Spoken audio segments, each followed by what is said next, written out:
Style takes too long. I can't fit anything. I have nothing in this closet. Oh, I'll just stay home. I need to purge my closet. Oh, but not that dress. Yo, Taylor here. If you ever thought to say one of these phrases, then this show is for you. Join me at the Style Table, where we'll have candid and fun conversations about real women's style issues and wardrobe dilemmas. We will discuss solutions and ideas that will give you a big sigh of relief. You'll learn ways to save money, make money, and enrich the lives of others with the clothes in your closet. We're going to take the stress out of your style.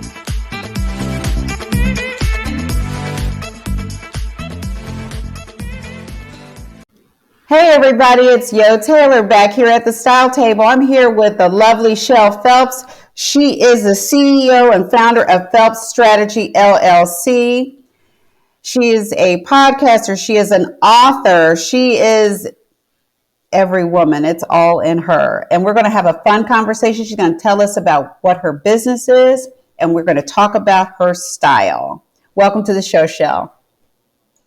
Thanks, Jill. Thanks for having me. I'm so excited to be here. So I know you have some exciting news. Let's talk about that first. Okay. So, I was just published on a magazine cover, and my personal story about being an invisible woman to a visible woman. And it's all about being who you are, being authentic, and having your style put out there. And it was so exciting to do. So kind of what I do is I'm an HR thought leader. And what I do is I did publish a book 2 years ago during the pandemic, The Big Bliss Blueprint. And it's all about work-life balance and positive thinking. And that's how I developed my keynote speaking engagement of invisible to visible woman with incorporating my style. And so it was so exciting to do and be featured in that. So thank you for having me. Because your personal style is a part of your brand, and it's everything. The first 27 seconds, people are kind of sizing you up, and they make that decision on the spot. And so you tell people you need to go from invisible to visible, and you teach people how to do that. Do you have any examples or tips on how you help people go from invisible to visible? Yes, I really focus on women empowerment and women leaders we have to compete with males. And so one of our features is showing up and being authentic, but being confident. And so being part of being confident is feeling your best, looking your best, because that's how you present your best self, right? So when you have on, really comfortable clothes, but they're stylish and you feel comfortable, you're going to be at your best when you're sitting at the decision-making table with the corporate executives who are male and female or whoever they are, that you're going to be representing your best foot forward. And when you feel good, you present well. Boom. That's it. That's it right there, because you want to not be worried about, is this hanging out? Is this, and guys can just kind of show up. I say this all the time, and I'll say it forever. But women, we're being judged. We're being judged and we're being critiqued, and there's a certain expectation, and they draw expectations based on how you show up. So if you show up kind of with something little on, there's an expectation. If you show up dressed, say, more as a woman, more masculine, there's a expectation. So everything we do, we're being scrutinized and judged, whether fairly or unfairly. Whether it's your hair, however, we are always being scrutinized. So we have to really think about it and use that to our advantage and capitalize on that. It's so true, because women in the professional setting, we have to be more visible now than ever, right? So because that we have this fear of rejection. We really want us to have our self-worth really recognized, and we kind of in turn we have to raise our confidence level. So it's a fear of not being accepted, not fitting the mold, fear of failure, sometimes fear of success, Yes. even, and not being liked. So, and it's so difficult to fit in that space when you're competing with males who've already captured that space. So we have to level up, we have to rise above, we have to feel good, we have to look good, and we have to be our best. And that's what being in your own style and being in your own framework is so important for females, especially leaders, because you have to feel good. And so what you wear, how you do your hair, your makeup, your jewelry that I love, your shoes, everything, you have to bring that authentic, powerful empowerment for women. And we have to support each other. Right. And you want to feel comfortable too. Just looking good doesn't mean you have to show up in the red bottoms when you're on stage. And since the pandemic, I haven't talked to, well, just a couple women. Some women are, give me those stilettos or give me death, and they can run in those and they can get the job done in them. I can't, but they can. And so, but it's okay to wear comfortable shoes when you're up there, because they wear comfortable shoes. If you want, there are lots of stylish brands out there of comfortable shoes to wear out there. There's a new brand of heel called Inez, and the shoes look great. I'm really impressed with the style of the shoe, and their whole jam is comfort. So check out Inez.com. Yeah. I'm all about comfortable shoes, yo. It's like if my feet hurt, then I'm not feeling good. And so my confidence level goes down just a little bit because I don't wear stilettos. I don't wear heels. I never really have. I'm one of those girls. I'm a flat, stylish shoe girl, but I've never had a problem finding, some comfortable shoes, because when you walk around and you're, on your feet all day, or even in the office, you want to feel comfortable. It's so true. It's a very good. And now on stage, you're moving. When you're doing public speaking, you're not just stationary. You are moving on that stage. You're connecting with your audience. So your feet have to feel good. Because one thing's for sure, as a retired flight attendant, I remember back when it was Barbie boot camp and we had to wear high heels, 2 inches, no less than 2-inch heels through the airport. After a while, your feet are just like, oh my goodness. So my goodness, you definitely want to invest money in good shoes and shoes that are comfortable, so you can keep it moving and still look good. You can do both. It's not an either or proposition. And I'm glad you said it, because you're right. Yeah, because listen, you don't want bad feet. So just spend extra money on the shoes. Put your fashion money in the shoes. That's Yeah. Put your fashion dollars in the shoes. It's worth it. It is worth it. You don't want, and people can always see when your feet hurt. It's hard to hold that back. It is so true. Yeah, and don't stretch those shoes out. Just buy the half size larger. Don't try to stretch those shoes out, because you're sitting there like, oh, I know.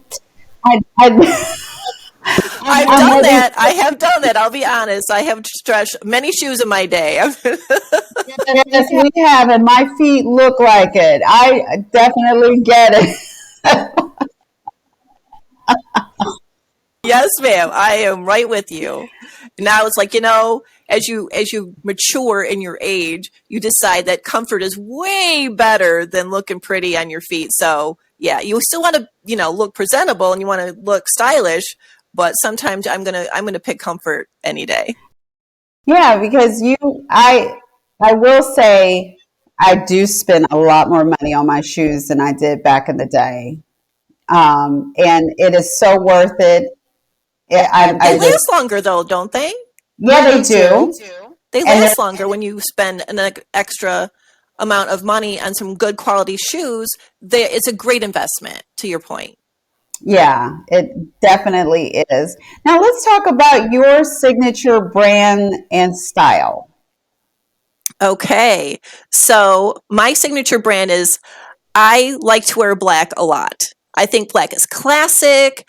I like, kind of like lightweight clothes that are, I can move. I'm a very expressive kind of person. So I like to be able to move and not feel constricted. So I like the layered look or the kind of like the lighter fabrics and that don't wrinkle because I will, admit I stand up, I sit down. I'm a hummingbird. I like to float around. So I love big pieces of jewelry. I like hoop earrings. I have my bracelets on and my rings. Like I just feel like that's me. That's myself. But I do like to kind of express a pop of color. I love pink is one of my favorite colors and blue. But I always usually go back to my standard and somehow incorporate black in some way, some fashion, because to me it's just so classic. It never goes out of style, and it just it just makes me feel like that's part of my brand. I And always say I'm addicted to black. I have to work hard on adding color, and I just have to just say that because that's just me being my true authentic self. I do love color. I love color on everybody else, and I love color on me. But whenever I'm shopping for myself, I just gravitate towards black because black is just power and elegance. I Always. agree with you You don't. 100%. And I've always been that way. Mm-hmm. Like I will incorporate a little bit of color here and there, and when I'm feeling a little more sassy than other days, I'll throw on the hot pink and the royal blues and incorporate that. But my standard classic brand is some form of black attire. It's in there somewhere. Same here. I always have something that's black, but I'm getting better. I'm trying to go into wearing all black therapy and bringing Sign me up. I'll go with you. color in there because it does. I will say, when you're on camera, when you're doing these interviews and you're on camera, you do need that pop. It does make a difference when you are speaking. Sometimes, unless you have a fabulous piece of jewelry on, like you have on tonight. It's my favorite piece. But yeah. Yeah. So, and gold jewelry with black. One of the things I like with black is yellow gold jewelry. It is so powerful. It's very Uh, classic. it It never is. goes out of style, does it? It never No, goes out of style. You always look very classy and elegant. It's like you can't go wrong. exactly. And you listen, you're busy. You're a busy, powerful woman. You don't have time to spend a whole just wandering around thinking and feeling guilty because you decided to wear black. And I do. You have people who are like diehard colored people. They hate black. They just want color all the time, and they see black to them, and it is a symbol of death and funerals and sadness and mourning. And for them, it feels that way. But I think it's your personal energy that you bring to that. If you're a person who has a lot of you're high energy, which I love. So, so when you wear black, it has a whole different meaning, and it translates different. So I think when you're on stage and who's ever watching this, whatever your personality type is, wear that color that's going to bring all of that out. If you're going to feel like, oh, I'm so sad and it's such a sad thing to wear black, don't ever wear it. Don't let people tell you to wear it. That's not your jam. That's not where you're gonna thrive. We thrive in that I area. agree. I agree. And I think that when you're comfortable with what you're wearing, whatever color like you feel authentically drawn to, I think Mhm. there's a reason for that internally. And that, like you said, you just kind of present yourself, you bring that personality to that color, to your brand. That is what resonates with people. is that impression that you leave. And so when you bring your impression with you, whatever you're wearing and you're feeling really confident, that's the imprint that you're going to leave with people. And you're right. That's a very good point. That's it. That's definitely it. And I love talking to you. You know, we've talked before and we were laughing and everything because you have such a great personality. You're beautiful inside and out. And I really appreciate you taking the time to share some of your style tips and how you show up and what you do for people, and the empowering of women is just, you know, that's everything. I love that. I need to know, and we all need to know, how can we get in contact with you, and how can we pick up your book as well? Okay, that's a great question. Thank you. I'm glad you asked. So, if anybody wants to reach out to me, I'd love to hear your input or connect with me. You can visit my website at www.shellspeaks.com. You can email me at sphelps@shellspeaks.com. You can buy my book on Amazon and most other platforms. It is available hardback. It is available on ebook and audio. And I'd love to hear from you. And I'm just excited to be here. And thank you so much for having me, Yo. It's always a pleasure to talk to you. It's Oh, just I like know. so It's so fun. much fun. So much fun. So easy. I love that. I love that. And hey, you guys, you know where to find me. I'm at thestyletable.com. I'm on LinkedIn, Facebook, Instagram, at the Style Table LLC, on YouTube, where you can see Shell and many other fabulous women who are talking about their business and their style. See you next time. Bye.